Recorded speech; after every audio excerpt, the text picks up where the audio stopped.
Irmãos amados, abramos a nossa Bíblia na primeira epístola de Paulo aos Tessalonicenses. 1 Tessalonicenses, capítulo 5, de 12 a 22. Farei a leitura de 12 a 22, porém, como temos tratado sobre a oração, e aqui Paulo está apresentando no final da epístola vários preceitos, nós vamos nos ater aos versículos 16, 17 e 18. 1 Tessalonicenses 5, de 12 a 22, diz assim: Agora vos rogamos, irmãos, que acateis com apreço os que trabalham entre vós e os que vos presidem no Senhor e vos admoestam, e que os tenhais com amor em máxima consideração por causa do trabalho que realizam. Vivei em paz uns com os outros. Exortamo-vos também, irmãos, a que admoesteis os insubmissos, consoleis os desanimados, ampareis os fracos e sejais longânimos para com todos. Evitai que alguém retribua a outrem mal por mal. Pelo contrário, segui sempre o bem entre vós e para com todos. Regozijai-vos sempre, orai sem cessar. Em tudo dai graças, porque esta é a vontade de Deus em Cristo Jesus para convosco. Não apagueis o espírito, não desprezeis as profecias, julgai todas as coisas, retendo o que é bom, abstende-vos de toda forma de mal. Que as palavras dos meus lábios e o meditar do meu coração sejam agradáveis perante a tua face, Senhor, rocha minha e redentor nosso em Cristo. Amém. Irmãos, nós temos tratado desde o culto da manhã sobre oração. E não é sem propósito. O propósito é estimular a igreja a estar diante do trono da graça de Deus, suplicando por graça e misericórdia, a fim de que essa comunidade seja consolada, fortalecida e santificada no poder da força do nosso Deus. Pela manhã nós analisamos a oração conhecida como Pai Nosso, a oração modelo. Vemos ali que o Senhor Jesus apresenta então a paternidade de Deus sobre a igreja de Cristo. O Pai Nosso começa justamente com essa frase: Pai Nosso que está nos céus. Ou seja, um Pai que é Pai daqueles que são discípulos de Cristo. E essa paternidade não se resume apenas a uma pessoa. Essa graça se estende também, a graça da paternidade se estende a todos aqueles que são discípulos do nosso Salvador. De modo que Deus nos trata como filhos, filhos por adoção em Cristo Jesus. Nem todos são filhos de Deus, apenas aqueles que têm a Cristo como Senhor. Todos os homens são criaturas de Deus, mas filhos de Deus são aqueles que têm Cristo como Senhor. Evangelho de João, capítulo 1, versículos 11 e 12. Ele veio para os que eram seus, mas os seus não receberam. Se refere aí ao povo judeu. Mas todo aquele que o recebeu, deu-lhes o poder de se tornar filhos de Deus. Então, vimos ainda naquela ocasião que há 3 petições relacionadas a exaltação ou a exultação de Deus, não é? Então é Pai Nosso que está no céu, santificado seja o teu nome, venha o teu reino, seja feita a tua vontade. Então na oração o Senhor constrói 3 petições, ou apresenta 3 petições que apontam para um Deus que deve ser engrandecido. Em seguida, ele apresenta outras 3 petições, mas essas agora relacionadas aos discípulos. O pão nosso de cada dia nos dai hoje, Perdoa as nossas dívidas, assim como temos perdoado aos nossos devedores, e não nos deixes cair em tentação, mas livra-nos do mal. Jesus, então, conclui a oração apontando que toda a glória, todo o poder e a eternidade pertence ao Senhor, inclusive o reino. Pois teu é o reino, o poder e a glória para sempre. Amém. Então, tudo isso que eu acabei de mencionar é um resumo daquilo que tratamos pela manhã. Agora à noite, temos um texto que foi inspirado por Deus e escrito pelo apóstolo Paulo, onde ele traz à igreja de Tessalônica várias instruções. Entre elas, a vinda do Senhor. Mas no capítulo 5, especificamente, no texto que nós lemos, percebemos que há um aglomerado de preceitos. Você percebe que são curtos esses preceitos. Por exemplo, o versículo 16 diz: regozijai-vos sempre. O que é se regozijar? É se alegrar, estejam sempre alegres. Aí ele traz outro preceito no versículo 17: orai sem cessar. Outro preceito no versículo 18: em tudo dai graças, porque esta é a vontade de Deus em Cristo Jesus para convosco. E toda essa perícope, do versículo 12 ao versículo 22, ele vai apresentar vários preceitos. Desses que aqui são apresentados, eu quero me ater, irmãos, a 3 deles, mas especialmente no versículo de número 17, que trata sobre a oração. Paulo fala no verso 16: regozijai-vos sempre, estejam sempre alegres na presença de Deus, porque a alegria, ela é uma marca da salvação, irmãos.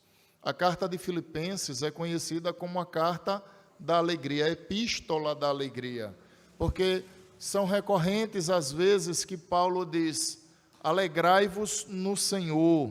Filipenses 4:4 ele diz: alegrai-vos no Senhor, novamente vos digo, alegrai-vos. Então a alegria, ela é uma marca da salvação. Obviamente que quando falamos dessa alegria, não estamos apontando a alegria Nutella que o mundo vive. Nós estamos tratando de uma alegria raiz, que é uma alegria que independe de fatores externos para que o coração esteja feliz. Então notem que os discípulos de Cristo, eles não precisam fazer uso da banalização do sexo, eles não precisam fazer uso de entorpecentes, eles não precisam dos carnavais da vida para se alegrar. Por quê? Porque a alegria que se espera que um discípulo possua é o gozo da salvação.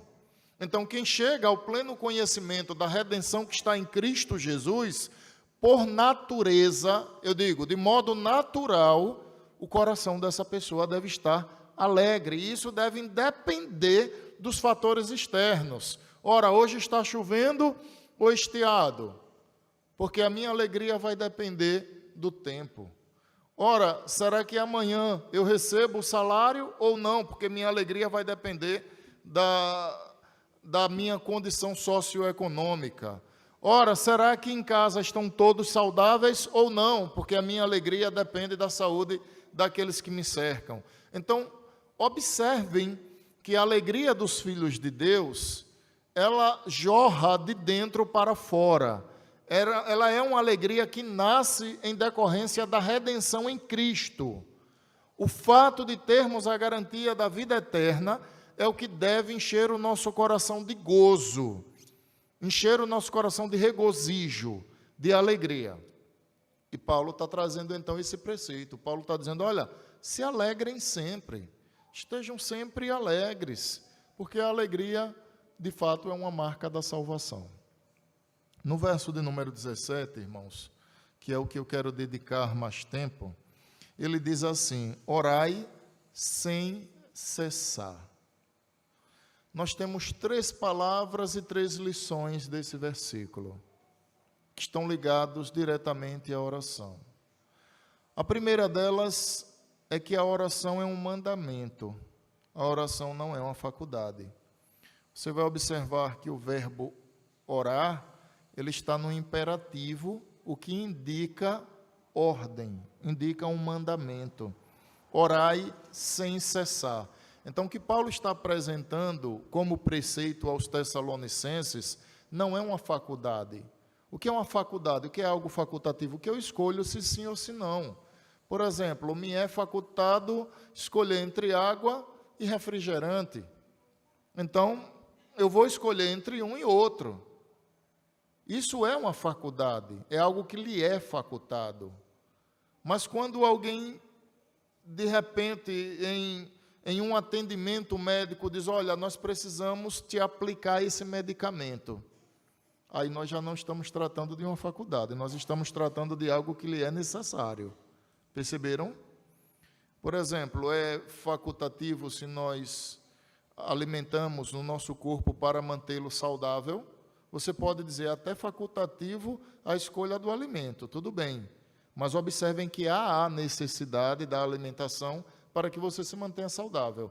Quando partimos para o aspecto da oração, a oração, segundo o que Paulo apresenta aqui, ela não é uma escolha do cristão, é um ordenamento, é um dever cristão orar. Significa dizer que o cristão que não ora, ele está vivendo em pecado, porque é uma ordem, orai. O verbo orar, ele se encontra no imperativo, nós devemos praticar a oração. Deve ser algo comum na vida da igreja, na vida dos filhos de Deus, falar com o seu Deus. Imagine você que de repente o seu esposo passa a semana toda sem te dirigir a palavra. E no domingo, de repente, ele acorda pela manhã e diz, bom dia, meu amor. Você tributará crédito a essas palavras? Certamente que você estranhará. Ora, você passou a semana toda parecendo que estava de mal de mim, e agora vem me cumprimentar no domingo de modo tão romântico. Isso se assemelha, irmãos, ao comportamento que muitas vezes nós adotamos. Passamos horas sem falar com o Senhor, talvez o dia inteiro, talvez até a semana. E no domingo nos apresentamos diante dele e dizemos, Senhor, graças te damos. Perceberam? Você não consideraria que o seu esposo tem comunhão com você se ele dirigisse a palavra apenas uma vez por semana? Mas muitas vezes caímos no engano de julgar que temos comunhão com o Senhor, descumprindo o mandamento da oração, fazendo pouco caso da oração, não olhando para a oração como uma necessidade espiritual. Não existe um cristão que a sua fé se mantenha de pé sem oração. Por isso que Paulo apresenta essa normativa como um mandamento, me permitam a redundância, é uma ordem. Significa dizer que quando nós tratamos a oração com, eu ia usar a palavra desprezo, mas sem atribuir o valor devido à oração, quando nós não chamamos os nossos filhos à oração, quando não os ensinamos a orar, quando nós não intercedemos pela nossa família, nós estamos na prática do pecado, porque estamos negligenciando tamanho favor. Quando o Senhor se permite ouvir a nossa oração, em razão da intercessão do Espírito junto a nós e de Cristo junto ao Pai, o Senhor está nos favorecendo, Deus está nos fazendo um favor nos ouvindo. E quando negligenciamos isso, nós estamos pecando contra o nosso Deus. Às vezes a gente acha, irmãos, que mandamentos são só os que estão transcritos lá no capítulo 20 do livro do Êxodo. Não matarás, não furtarás, não dirás falso testemunho. É um equívoco. As Escrituras estão repletas de mandamentos que nos ordenam a uma vida de comunhão, a uma vida de buscar a face do Senhor por meio da oração. Então, a primeira lição que eu quero tirar nessa noite é que a oração é um mandamento, a oração é uma ordem. Orai, ou orar, o verbo, estar no imperativo. Paulo não está facultando, ele está apresentando uma ordem do Senhor. Essa é a primeira lição. A segunda delas é que a oração ela é para todos. O verbo se encontra na segunda pessoa do plural. É como se estivesse escrito: orai vós, ou vocês orem, ou orai-vos. Segunda pessoa do plural. O que é que isso significa? É que a oração ela é generalizada à vida da igreja. Eu não posso esperar que apenas o pastor, que apenas o presbítero, eu não posso esperar que aquela irmã que é de oração ore. A oração é um mandamento para a vida de toda a igreja. Não é um mandamento só para aqueles que estão à frente da igreja, mas é um mandamento que deve ser seguido, respeitado e obedecido por toda a comunidade. Então, talvez você tenha chegado à igreja e pense assim: eu sou recém-chegado, eu tenho 1 ano apenas que tenho caminhado, que tenho vindo aos cultos, eu tenho a Cristo como meu Redentor, eu creio nessa verdade santa, mas você não ora. O que significa dizer? Que você continua em uma vida de pecado. Porque a ausência de oração, ela se assemelha à ausência do alimento para a nossa vida. Se você parar de se alimentar, vai definhar, enfraquecer, e o pior de tudo, menos apetite você terá. Qual o enfermo que você conhece que tem apetite? Porque uma das evidências de enfermidade é a ausência do apetite. Já percebeu? Já notou que quando as pessoas adoecem, elas emagrecem rápido? Porque elas perdem o apetite. Não estou falando de qualquer enfermidade, irmãos, obviamente. Não estou falando de uma febre de uma noite para outra, de uma gripe. Estou falando de enfermidade, que de fato põe alguém na cama. Elas perdem o apetite.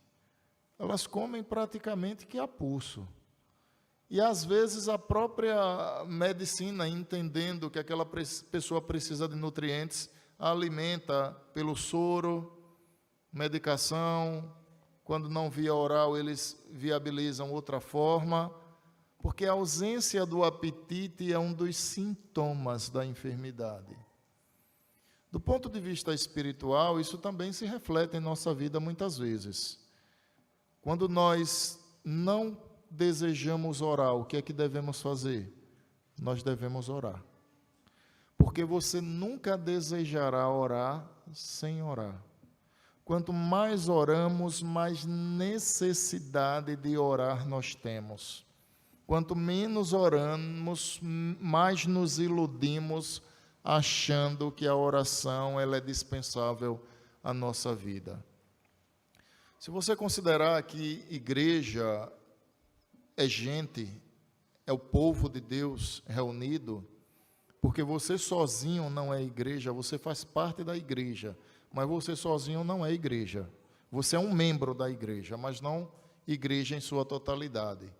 Se você considerar que as pessoas vão às suas casas e usam tempo em oração, que buscam a face de Deus, que cumprem esse mandamento sublime, irmãos, não tem como termos uma igreja que não ora.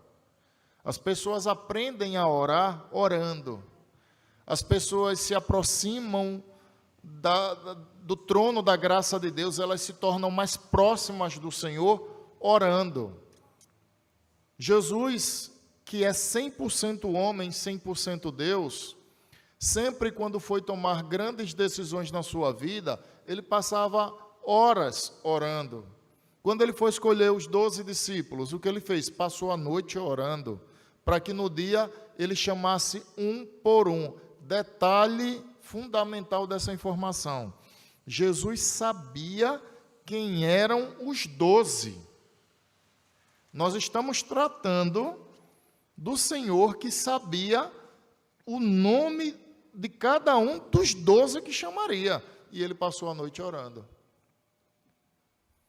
Jesus, quando estava no Getsêmane, passou a noite orando. Chamou os discípulos e disse: olha, vocês precisam orar. A carne é fraca, o espírito está pronto. Vocês precisam orar.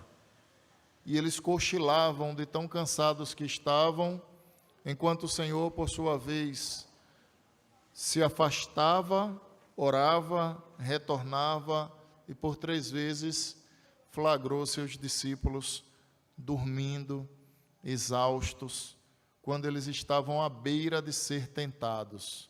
Como, pastor? Na ocasião da captura. Quando Jesus foi capturado, todos os 12 foram tentados a abandoná-lo. E o que de fato aconteceu, né, irmãos? Pedro negou, Tomé descreu, Judas já havia traído. Os discípulos, cada um correu para sua casa, temendo aquilo que ia acontecer. Então, notem, irmãos amados, que a oração, ela é um mandamento à vida da igreja, mas ela é um mandamento para toda a igreja. Não fazer uso desse meio de graça é pecado, é negligenciar uma ordenança que o Senhor Jesus Cristo nos deu. É um meio de graça que nos aproxima do trono da graça de Deus. Alguém já disse que a solução para um problema é a altura dos joelhos para o chão. Charles Spurgeon. A distância para a solução de um problema é a distância dos joelhos de um cristão para o chão. É orar, é falar com Deus, é confiar em sua providência, é perseverar na oração. Que aqui nós temos então a terceira lição que esse texto nos traz. A oração deve ser algo permanente na vida do cristão. Paulo diz: orem, e o orar está no imperativo, ou seja, é uma ordem. Depois ele usa na segunda pessoa do plural, dizendo é para todo mundo. E agora ele aponta que a oração ela deve ser algo permanente. Ele diz: orai sem cessar. Ele está dizendo: orem em todo tempo, orem sem parar. Orem sem parar. Esses dias eu vi um comentário de alguém fazendo uma comparação entre o tempo de oração dos cristãos e o tempo que eles passam nas redes sociais. E é assustador. A gente não quer dizer, irmãos, que a oração ouvida por Deus é aquela oração que passa 1 hora falando. Não é isso. Mas existem dados que são extremamente assustadores. Se nós compararmos quanto tempo passamos nas redes sociais e contrastarmos com quanto tempo passamos diante do Senhor em oração, e formos honestos, chegaremos à conclusão que temos amado mais o nosso telefone celular que o Senhor, a quem chamamos de Redentor. Porque, de fato, nós somos hábeis nas redes sociais, mas, do ponto de vista de oração, é pífio, é assustador. Os crentes no Brasil gastam mais dinheiro com Coca-Cola do que com missões. Pasmem. O senhor está dizendo isso porque tem 3 anos e meio que o senhor não toma refrigerante e condena o refrigerante. Eu estou dizendo isso porque são dados concretos. Foi feita uma pesquisa nas igrejas e se constatou que os crentes evangélicos, mas que os crentes ou os evangélicos, eles gastam mais dinheiro com Coca-Cola, não é refrigerante não, embora a Coca-Cola seja refrigerante, é especificamente Coca-Cola. Eles gastam mais dinheiro com Coca-Cola do que com missões. Curioso, não? Irmãos, se nós pararmos para analisar, é verdade. Você já parou para pensar quantas Coca-Colas? Eu não vou dizer nem que você consome, eu vou dizer quantas Coca-Colas você paga por ano. Já parou para refletir nisso? Vamos fazer um lanche. Opa, vamos ali comprar Coca-Cola. Já parou para refletir sobre isso? Que às vezes esses dados acabam denunciando muita coisa a nosso respeito. Talvez mais amor a uma bebida que a missões.